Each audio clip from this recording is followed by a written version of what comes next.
എല്ലാവർക്കും പുതിയൊരു വീഡിയോയിലേക്ക് സ്വാഗതം. ഇന്ന് നമ്മൾ സാരി വെച്ചിട്ട് ഒരു ഫ്രോക്കാണ് ചെയ്യുന്നത്. ഇത് ഞാൻ മീഷോയിൽ നിന്ന് വാങ്ങിച്ച സാരിയാണ്. അപ്പോൾ നമുക്ക് നേരെ വീഡിയോയിലോട്ട് പോവാം. ഞാൻ ഇതിൻ്റെ കൂടെ വൈറ്റ് കളർ ലൈനിങ്ങാണ് എടുത്തേക്കുന്നത്. പർപ്പിൾ കളറും എടുക്കാം, പക്ഷെ എടുക്കുമ്പോഴത്തേക്കും കുറച്ച് ഡള്ളായിട്ടിരിക്കുന്ന പോലെ തോന്നിയതുകൊണ്ട് ഞാൻ വൈറ്റ് കളർ ലൈനിങ് എടുത്തേക്കുന്നത്. അത് 3 മീറ്റർ എടുത്തിട്ടുള്ളൂ. അപ്പോൾ നമുക്ക് വീഡിയോയിലോട്ട് പോകാം. അതിന് മുന്നേ നമ്മുടെ ചാനൽ ആദ്യമായിട്ട് കാണുന്ന ആരെങ്കിലും ഉണ്ടെങ്കിൽ പ്ലീസ് ഒന്ന് സബ്സ്ക്രൈബ് ചെയ്തേക്കണേ. ലൈനിങ് 4ആയിട്ട് മടക്കിയിട്ടേക്കുവാണ് കേട്ടോ. ഇവിടെ 2 ഫോൾഡഡ് സൈഡാണ്, അവിടെ 4 ഓപ്പൺ സൈഡാണ്. ആദ്യം നമുക്ക് യോക്ക് പോർഷന് വേണ്ടിയിട്ടുള്ള തുണി മുറിച്ച് മാറ്റാം. അപ്പോൾ അതിനായിട്ട് ആദ്യം മുകളിലൊരു സ്ട്രെയിറ്റ് ലൈൻ വരയ്ക്കുന്നുണ്ട്. അവിടെ നിന്ന് താഴത്തേക്ക് നമ്മുടെ യോക്ക് പോർഷൻ എത്രയാണോ ഇറക്കം വേണ്ടത് അതിൻ്റെ കൂടെ 1 ഇഞ്ച് തയ്യൽ തുമ്പും കൂടി ചേർത്ത് ഞാൻ 14 ഇഞ്ചിൽ മാർക്ക് ചെയ്തിട്ടുണ്ട്. എന്നിട്ട് താഴെയും ഒരു സ്ട്രെയിറ്റ് ലൈൻ വരച്ച് അത് കട്ട് ചെയ്ത് മാറ്റുവാണ്. ഇനി അതിലാണ് നമ്മൾ മാർക്കിങ് ചെയ്യുന്നത്. നമ്മൾ ആദ്യം വരച്ച സ്ട്രെയിറ്റ് ലൈനിലാണ് മാർക്ക് ചെയ്യുന്നത്. ഷോൾഡർ 6.5 ഇഞ്ച്, ആം ഹോള് 6.25 ഇഞ്ച്. അവിടെ നിന്ന് താഴത്തേക്ക് ഒരു സ്ട്രെയിറ്റ് ലൈൻ വരച്ചിട്ടുണ്ട്. ആ പോയിന്റിൽ നമ്മുടെ ചെസ്റ്റ് വണ്ണത്തിൻ്റെ 4/1 പ്ലസ് 2 ഇഞ്ച് തയ്യൽ തുമ്പ്. അപ്പോൾ എനിക്ക് 10.5 അതേപോലെ തന്നെ താഴത്തും വേസ്റ്റ് വണ്ണത്തിൻ്റെ 4/1 പ്ലസ് 2 ഇഞ്ച് തയ്യൽ തുമ്പ്. എന്നിട്ട് ആ 2 ലൈനും തമ്മിൽ ജോയിൻ ചെയ്തു. താഴെ ഒരു റൗണ്ട് ഷേപ്പും വരച്ചു കൊടുത്തിട്ടുണ്ട്. അവിടെ ഒരു 1.5 ഇഞ്ച് മുകളിൽ മാർക്ക് ചെയ്ത് ബാക്കിലെ ആം ഹോളാണ് വരച്ചത്. ഇനി ആ ലൈനിൻ്റെ പകുതി എടുത്തിട്ട് നമ്മൾ ഫ്രണ്ടിലെ ആം ഹോൾ ഇതുപോലെ കുഴിച്ച് വരയ്ക്കുന്നുണ്ട്. ഇനി അടുത്തത് നെക്കാണ്. ഇപ്പോൾ ഫ്രണ്ടിൽ നെക്കാണ് വരയ്ക്കുന്നത്. നെക്ക് വിഡ്ത്ത് 4 ഇഞ്ച്, നെക്കിൻ്റെ ഇറക്കം നമ്മുടെ ഇഷ്ടത്തിനനുസരിച്ച് മാർക്ക് ചെയ്ത് ഞാനിപ്പോൾ 5 ഇഞ്ച് മാർക്ക് ചെയ്തിട്ടുണ്ട്. എന്നിട്ട് നമുക്ക് ഇഷ്ടമുള്ള കഴുത്ത് വരച്ചു കൊടുക്കുക. ഞാനിപ്പോൾ ഇതുപോലൊരു ഷേപ്പാണ് വരച്ചു കൊടുക്കുന്നത്. ഇത് ഫ്രണ്ടിലെ നെക്കാണ്, ബാക്കിൽ സാധാ റൗണ്ട് നെക്കാണ് കൊടുക്കുന്നത്.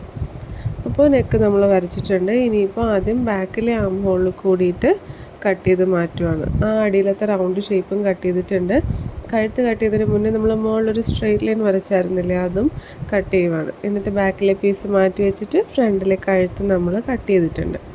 ഇനി ഫ്രണ്ടിലെ ആം ഹോളും കട്ട് ചെയ്തിട്ടുണ്ട്. ഇതാണ് നമ്മുടെ ഫ്രണ്ട് പോർഷൻ്റെ ലൈനിങ്. ഇനി ബാക്കിലെ ലൈനിങ്ങിൽ നമുക്ക് കഴുത്ത് വരയ്ക്കണം. ഇതാണ് ബാക്കിലെ ലൈനിങ്. നെക്ക് വിഡ്ത്ത് നമ്മൾ ഫ്രണ്ടിലെടുത്ത പോലെ തന്നെ 4 ഇഞ്ച് എടുക്കുന്നുണ്ട്. നെക്കിൻ്റെ ഇറക്കം നല്ലപോലെ ഇറക്കി വെക്കണമെങ്കിൽ വയ്ക്കാൻ ഞാനിപ്പോൾ കുറച്ച് കയറ്റിയിട്ടാണ് വയ്ക്കുന്നത്. 4 ഇഞ്ച് എടുക്കുന്നുണ്ട്. എന്നിട്ട് അവിടെ ഒരു റൗണ്ട് ഷേപ്പും വരച്ചു കൊടുക്കുന്നുണ്ട്. എന്നിട്ടത് കട്ട് ചെയ്ത് മാറ്റുവാണ്. ഇനി ഇതിന് രണ്ടിനും നമുക്ക് നല്ല തുണിയിൽ മുറിച്ചെടുക്കണം. അതിനായിട്ട് സാരിയുടെ നല്ല വശത്താണ് ലൈനിങ് വെച്ച് കൊടുക്കുന്നത്. ലൈനിങ് വെച്ച് കൊടുത്തിട്ട് കഴുത്തിലും ഷോൾഡറിൻ്റെ അവിടെ വരെയും നല്ലപോലെ മുട്ട് സൂചി കുത്തി സെക്യൂർ ചെയ്തിട്ട് നമുക്ക് ആവശ്യമുള്ള തുണി ഭാഗം മാത്രം ഞാൻ സാരിയിൽ നിന്ന് മുറിച്ചെടുക്കുവാണ്. അങ്ങനെ മുറിച്ചെടുത്തിട്ടാണ് കഴുത്തിൽ കൂടി മാത്രം ഒരു സ്റ്റിച്ച് കൊടുക്കുന്നത്. നല്ല വശവും ലൈനിങ്ങും തമ്മിൽ ചേർത്ത് വെച്ചിട്ടാണ് സ്റ്റിച്ച് കൊടുത്തേക്കുന്നത്. ഇനി അങ്ങനെ സ്റ്റിച്ച് കൊടുത്തിട്ട് കഴുത്തിൽ നടുക്കുള്ള എക്സ്ട്രാ തുണി നമ്മൾ മുറിച്ച് മാറ്റിയിട്ട് ലൈനിങ് മോശം വശത്തേക്ക് ആക്കുവാണ്. ഇതുപോലെ കുഞ്ഞു കുഞ്ഞു കട്ട്സിട്ട് കൊടുക്കണം. എന്നിട്ട് ലൈനിങ് മോശം വശത്തോട്ടാക്കണം. അതിന് ശേഷം കഴുത്തിലൊരു ടോപ്പ് സ്റ്റിച്ച് കൊടുക്കണം. പിന്നെ ബാക്കി എല്ലാ വശങ്ങളും ലൈനിങ്ങുമായിട്ട് അറ്റാച്ച് ചെയ്യണം. അത് മുട്ട സൂചി കുത്തി സെക്യൂർ ചെയ്തതിന് ശേഷം വേണം സ്റ്റിച്ച് കൊടുക്കാനായിട്ട്. ഞാനിപ്പോൾ ബാക്കിലെ പോർഷനും അതുപോലെ ലൈനിങ്ങുമായിട്ട് ജോയിൻ ചെയ്തിട്ടുണ്ട്. ഇവിടെ ഇപ്പോൾ സ്ലീവ്സിന് വേണ്ടിയിട്ടുള്ള തുണി 4ആയിട്ട് മടക്കി വെച്ചിട്ടുണ്ട്. താഴെ ഫോൾഡഡ് സൈഡാണ്, ബാക്കിയെല്ലാം ഓപ്പൺ സൈഡാണ്. നമ്മൾ പഫ് സ്ലീവ്സാണ് ചെയ്യുന്നത്. താഴെ ഇലാസ്റ്റിക് വെച്ചിട്ടുള്ള പഫ് സ്ലീവ്സാണ് ചെയ്യുന്നത്. അപ്പോൾ നോർമലി നമ്മൾ എടുക്കുന്നതിനേക്കാളും കുറച്ച് കൂടുതൽ തുണി എടുക്കണം. അപ്പോൾ ആദ്യം ഒരു 4 ഇഞ്ച് ഞാൻ എക്സ്ട്രാ മാർക്ക് ചെയ്യുന്നുണ്ട്. അവിടെ നിന്നാണ് പിന്നെ നമ്മൾ ആം ഹോൾ എടുത്തതിൻ്റെ കൂടെ 2 ഇഞ്ച് കൂടി ആഡ് ചെയ്തിട്ട് 8.25 മാർക്ക് ചെയ്യുന്നുണ്ട്. ഇനി അവിടെ നിന്ന് താഴത്തേക്ക് ഒരു 3.5 ഇഞ്ചും മാർക്ക് ചെയ്ത് കൊടുക്കുന്നുണ്ട്. ഇനി അവിടെ നിന്ന് നമ്മൾ ആം ഹോളിൻ്റെ ഷേപ്പ് വരച്ചു കൊടുക്കുവാണ്. സ്ലീവിൻ്റെ ലെങ്ത്ത് ഞാൻ എടുക്കുന്നത് 9 ഇഞ്ചാണ്. നമ്മുടെ ഇഷ്ടത്തിനനുസരിച്ച് കുഞ്ഞു കൈ വെക്കണമെങ്കിൽ അങ്ങനെ ആവാം.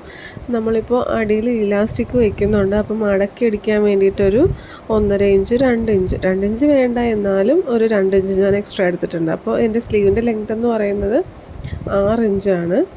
ഇനി സ്ലീവിൻ്റെ ബോട്ടം വിഡ്ത്താണ്. നമ്മൾ താഴെ ഇലാസ്റ്റിക് വെച്ച് കൊടുക്കുന്നുണ്ട്. അപ്പോൾ അതിന് എക്സ്ട്രാ തുണി വേണം. അപ്പോൾ അതിനായിട്ട് നമ്മളൊരു 4 ഇഞ്ച് എടുക്കുന്നുണ്ട്. പിന്നെ സ്ലീവിൻ്റെ ബോട്ടം വിഡ്ത്ത് നമ്മൾ എപ്പോഴും എടുക്കുന്നത് 6 ഇഞ്ചാണ്. അപ്പോൾ അതും മാർക്ക് ചെയ്ത് കൊടുക്കുന്നുണ്ട്. അങ്ങനെ നമ്മൾ താഴത്തത് മാർക്ക് ചെയ്തിട്ടുണ്ട്. ഇനി ഈ 2 പോയിൻറ്റുകളും തമ്മിൽ യോജിപ്പിച്ചിട്ട് സ്ലീവ്സ് നമ്മൾ കട്ട് ചെയ്ത് മാറ്റുവാണ്. ഇനി സ്ലീവ്സിൽ നമുക്ക് പ്ലീറ്റ്സ് ഇട്ട് കൊടുക്കണം. മുകളിൽ നമ്മൾ വൈറ്റ് സ്റ്റിച്ച് കൊടുത്തിട്ട് ബോബിൻ ത്രെഡ് പിടിച്ച് വലിച്ച് പ്ലീറ്റ്സ് ഇട്ടാലും മതി, അല്ലെങ്കിൽ ഇങ്ങനെ ഇടാം. പക്ഷേ ഈ ഇതുപോലത്തെ മെറ്റീരിയലിൽ ഇങ്ങനെ ഇടുന്നതിനേക്കാളും നല്ലത് വൈറ്റ് സ്റ്റിച്ച് കൊടുത്തിട്ട് ബോബിൻ ത്രെഡ് പിടിച്ച് വലിക്കുന്ന അങ്ങനെ പ്ലീറ്റ്സ് ഇടുന്നതാണ് ഭംഗി. അങ്ങനെ പ്ലീറ്റ്സ് ഇട്ട് കൊടുത്ത് കഴിഞ്ഞിട്ട് നമ്മുടെ അളവ് ഹോളിൻ്റെ അളവ് കറക്റ്റാണോ എന്ന് ടേപ്പ് വെച്ച് അളന്ന് നോക്കിയതിന് ശേഷം വേണം സ്ലീവ്സ് വയ്ക്കാനായിട്ട്. നമ്മൾ ഹോള് 8.75 എടുത്തത്. അപ്പോൾ ഇത് നമ്മൾ അളന്ന് നോക്കുമ്പോൾ 18 ഇഞ്ച് കിട്ടുന്ന പോലെ വേണം പ്ലീറ്റ്സ് ഇടാനായിട്ട്.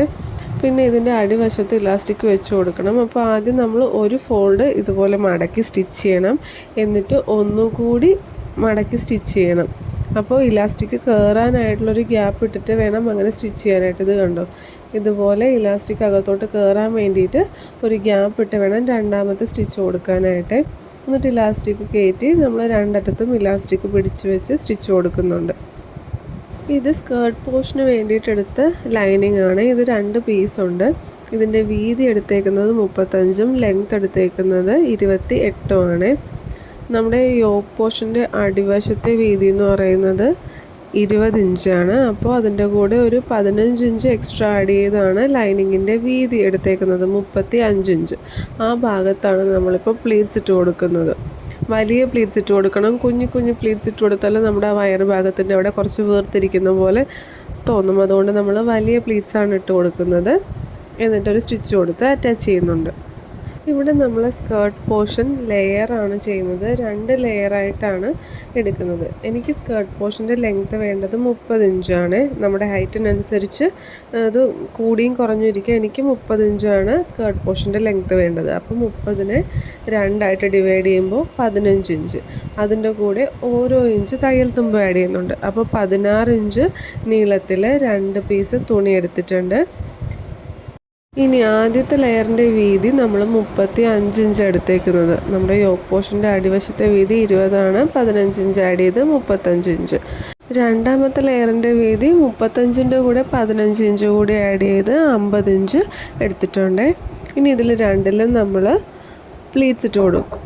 വൈറ്റ് സ്റ്റിച്ച് കൊടുത്തിട്ട് അതിൻ്റെ അടിവശത്തെ നൂല് പിടിച്ച് വരയ്ക്കുമ്പോൾ നമുക്ക് ഇതേപോലെ പ്ലീറ്റ്സ് കിട്ടും. എന്നിട്ട് കറക്റ്റ് ചെയ്ത് വെക്കണം. എന്നിട്ട് ഇതൊക്കെ തമ്മിൽ ജോയിൻ ചെയ്യാനായിട്ട് പ്ലീറ്റ്സ് ഈ സ്കേർട്ട് പോർഷൻ്റെ നല്ല വശങ്ങൾ തമ്മിൽ ചേർത്ത് വെച്ചിട്ട് അവിടെ ഒരു സ്റ്റിച്ച് കൊടുക്കണം. നല്ല വശങ്ങൾ തമ്മിൽ ചേർത്ത് വെച്ചിട്ട് ആ ഭാഗത്ത് സ്റ്റിച്ച് കൊടുക്കണം. അത് കഴിഞ്ഞിട്ട് ലൈനിങ്ങുമായിട്ട് അറ്റാച്ച് ചെയ്തിട്ട് വേണം യോക്ക് പോർഷനുമായിട്ട് ചേർക്കാനായിട്ട്. ഇതിപ്പോൾ ചീത്ത വശത്ത് ലൈനിങ് വെച്ചിട്ട് 2 സ്റ്റിച്ച് കൊടുത്ത് അറ്റാച്ച് ചെയ്തേക്കുക. ചീത്ത വശവും ലൈനിങ്ങുമായിട്ട് ജോയിൻ ചെയ്താണ് വെച്ചേക്കുന്നത്. എന്നിട്ടൊരു സ്റ്റിച്ച് കൊടുത്ത് അറ്റാച്ച് ചെയ്യണം. ആ എക്സ്ട്രാ നിൽക്കുന്നത് ഞാൻ കട്ട് ചെയ്ത് കളയും കേട്ടോ. പിന്നെ ഇതിൻ്റെ നല്ല വശങ്ങൾ തമ്മിൽ ചേർത്ത് വെച്ച് യോക്കുമായിട്ടും ജോയിൻ ചെയ്യുന്നുണ്ട്. ഇനി ഷോൾഡർ ജോയിൻ ചെയ്യാനായിട്ട് രണ്ടിൻ്റെയും നല്ല വശങ്ങൾ തമ്മിൽ ചേർത്ത് വയ്ക്കണം. എന്നിട്ട് ഷോൾഡർ 3-4 സ്റ്റിച്ച് കൊടുത്ത് അറ്റാച്ച് ചെയ്യുന്നുണ്ട്. അടുത്തത് സ്ലീവാണ്. അതേപോലെ തന്നെ നല്ല വശങ്ങൾ തമ്മിൽ ചേർത്ത് വയ്ക്കണം. ഷോൾഡറിൽ നിന്ന് സ്റ്റിച്ച് ചെയ്ത് സ്റ്റാർട്ട് ചെയ്ത് രണ്ടറ്റത്തോട്ടും പോയി തിരിച്ച് ഷോൾഡറിൽ തന്നെ കൊണ്ടുവന്ന് നിർത്തണം. അടിവശത്ത് ഞാൻ ഇലാസ്റ്റിക്കൊക്കെ വെച്ച് കൊടുത്തിട്ടുണ്ട്. ഇനി നല്ല വശങ്ങൾ തമ്മിൽ ചേർത്ത് വെച്ച് നമ്മുടെ ഷേപ്പിനനുസരിച്ച് താഴെ വരെ സ്റ്റിച്ച് കൊടുത്താൽ മതി. ലൈനിങ്ങിൻ്റെ അടിവശം മടക്കി തയ്ക്കണം, ടോപ്പിൻ്റെ അടിവശവും മടക്കി തയ്ക്കണം. എന്നിട്ട് വേണം കൂട്ടി തയ്ക്കാനായിട്ട്. അപ്പോൾ ഈ ഫ്രോക്ക് നിങ്ങൾക്ക് ഇഷ്ടമായെങ്കിൽ ഓർഡർ ചെയ്യാൻ താല്പര്യമുണ്ടെങ്കിൽ ഈ വാട്സപ്പ് നമ്പറിൽ മെസ്സേജ് അയച്ചാൽ മതി കേട്ടോ. പ്രൈസും കാര്യങ്ങളും ഞാൻ ഡീറ്റെയിൽസ് കൊടുത്തേക്കാവേ. അപ്പോൾ ഇത്രയേ ഉള്ളൂ. ഇനി അടുത്ത വീഡിയോയിൽ കാണാം.